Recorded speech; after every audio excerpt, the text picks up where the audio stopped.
So I'm joined by Robin Stapp of The Oceans, who are touring Australia in April, coming to Melbourne on the 18th. Robin, thanks for talking to me. How are we? Good, good. Thanks. Just got back from Sweden yesterday. Things are a bit rushed because we're already leaving this Sunday, but yeah, things are going the right way. Excellent, excellent. Where are you calling from? Oh, yeah. This is Berlin, Germany right now. Oh, wow. My hometown. It's always amazing to talk to people overseas.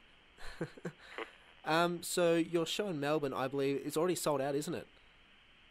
Yes, that's what I heard, yeah. It's a small venue, but it's already sold out. Excellent. Is that something that happens often? Well, kind of depends on the tour that we're doing, but in Australia it's the first time. The last time we toured over there was in 2012, and shows were like far from selling out, so it's a good step in the right direction, I guess. But yeah, it depends on the tour. Like on our last US tour, which was the last tour we've done, we had like 4 or 5 sold-out gigs. I personally prefer playing smaller places that will pack out and be really full than playing to big empty halls, obviously. Awesome. Well, I hope Melbourne's going to be a really good gig for you. It's my understanding you're going to be playing the entire Pelagial album at that shows. Is that correct? That's right. Now that's a massive undertaking. For those who haven't listened to it, it's sort of an incredibly expansive, really interesting album. Is that a challenge to pull off, playing all that live?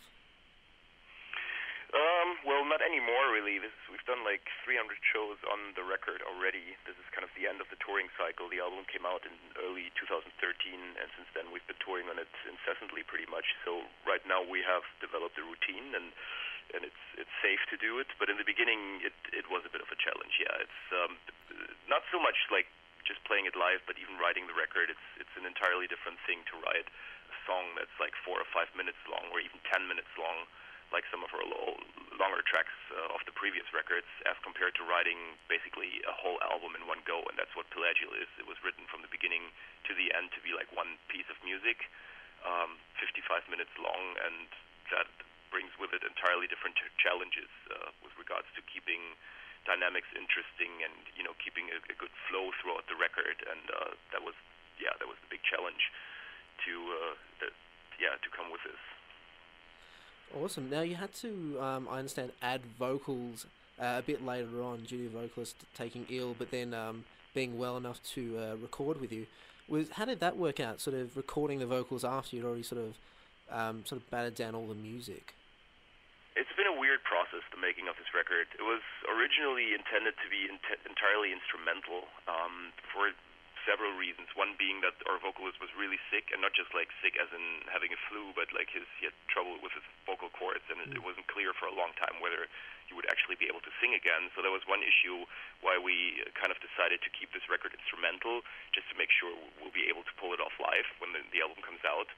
And another reason was that it is a conceptual record that is basically a journey from the surface to the bottom of the sea throughout the 5 Pelagio depth zones. And the idea was to make a record that starts off with really kind of like lightweight surface music and gets progressively darker and heavier the deeper you go down into the ocean. And then I was thinking, like, how are we going to do that lyrically? It would be silly to sing about squids fighting sperm whales in the depths or something like that. So I was like, maybe it's better, maybe it's meant to be an instrumental record, just because it would be a bit ridiculous to bring vocals in. So that was the 2 reasons why we decided to have it instrumental. And then what happened is that Loic recovered, and he wanted to sing on the record, and by that time the album was already written, and like we really heard it to be an instrumental record.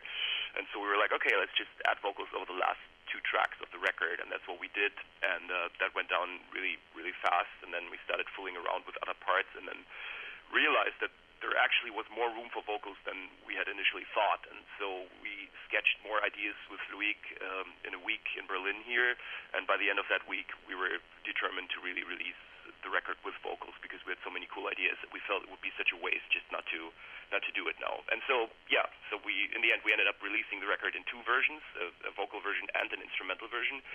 All versions of the record that you can buy online, digital, or on vinyl or on CD always have those 2 versions on it. So it's not like a bonus that we also sell it as an instrumental version or something like that. It is a record that exists in 2 versions.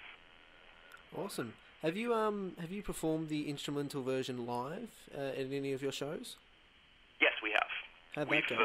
not very much, I have to say, not very often, but we have done it 5 or 10 times, and it is really a totally different experience. Like, I can't really tell you how it is from an audience perspective, obviously, but for us, playing the songs instrumental, it does not necessarily mean that something is missing. Like, obviously, we're used to performing with Loic, and he brings the show, like, he takes the show to the crowd, energy-wise, and that part is missing then. So, like, when we play it instrumental, it's more introvert, and there's more focus on the visuals and the whole atmosphere.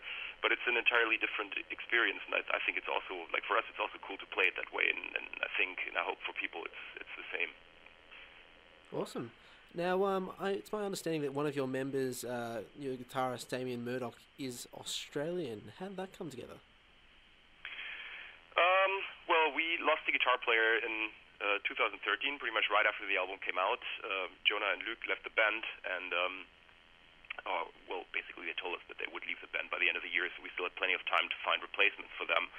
But yeah, so we've been looking for replacements, and Damien kind of found us through the internet, and he was living in Vienna by that time already. He's married to an Austrian woman and lived in Vienna, and he sent us a video of himself performing 2 of our songs and a Dillinger Escape Plan song, and we watched the videos, and we thought that he's definitely a very capable guitar player, and so we started talking to him and ended up inviting him to Berlin to come for a rehearsal. And then after that, it's been decided pretty quickly that we want to have him in the band because everything just fit musically and on a personal level as well. He seemed to be in the right place. He wanted to tour, and he was really keen to do this. And so, yeah, that's how we ended up in this band. Oh, great. How he ended up in Austria in the first place, that's a question you'd have to ask him. I think it's mainly because of this woman involved there, but that's a different story. Fair enough. We'll have to see if we can get him on and coax that out of him. Now, finally, you mentioned that you're sort of rounding up the end of this sort of set of tours.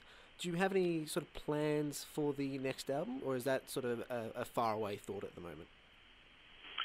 It is rather far away, but we have already started working on it. We've been jamming in January, just Damo, Paul, and me, and we've been playing some new tunes in the room, and it felt really, really good. So we're all excited to continue working on that material.